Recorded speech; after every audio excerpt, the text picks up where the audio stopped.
Sir, ರಾಜಕೀಯ ರಂಗದಲ್ಲಿ ನಿಮ್ಮ ಬೆಸ್ಟ್ ಫ್ರೆಂಡ್ ಯಾರು ಸರ್?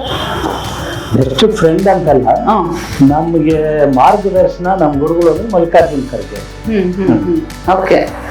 ಇನ್ನು ನೀವು ಸಚಿವರ ಜೊತೆ, ಶಾಸಕರ ಜೊತೆ ಒಂದಷ್ಟು ಒಡನಾಟಗಳು, ಫ್ರೆಂಡ್ಶಿಪ್ ಅನ್ನೋದಿರುತ್ತಲ್ಲ ಸರ್, ಹಂಗೆ ನೆನ್ಪು ಮಾಡ್ಕೊಳ್ಳೋದು? ಬಹಳ ಜನ ಇದಾರೆ. ಕೆಲವರು ಬಹಳ ಬೇಕಾದವರು ಅಂದ್ರೆ ನಮ್ಮ ಬೊಮ್ಮಾಯಿ ಅವರು ನಮ್ಗೆ ಚೆನ್ನಾಗಿದ್ರು, ದೊರಟ್ಟಿ ಅವರು ಚೆನ್ನಾಗಿದ್ದಾರೆ, ಎಲ್ಲ ಮಿನಿಸ್ಟ್ರುಗಳು ನಮ್ಮ ಎಚ್ ಕೆ ಪಾಟೀಲ್ ನಮ್ಗೆ ಮಾರ್ಗದರ್ಶಕರು.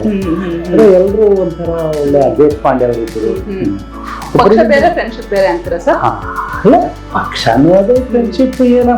ಈಗ ಮೊದಲೆಲ್ಲ ವಿರೋಧ ಪಕ್ಷದವರು ಆಡಳಿತ ಪಕ್ಷದವರೆಲ್ಲ ಜೊತೆಲೆ ಮಾತಾಡ್ತಾ ಇದ್ರು. ಈ ಕೆಲವು 10-15 ವರ್ಷದಿಂದ ಇದೊಂಥರ ವೈರಲ್ ತರ ಆಗಿದೆ. ಈ ತರ ಆಗಿದೆ. ಮೊದಲೆಲ್ಲ ಹಿಂಗಿರ್ಲಿಲ್ಲಮ್ಮ. ಹಳೆ ಕಾಲದಲ್ಲಿ ಎಲ್ರು ಮಾತಾಡ್ತಾ ಇದ್ರು. ಯಾಕಂದ್ರೆ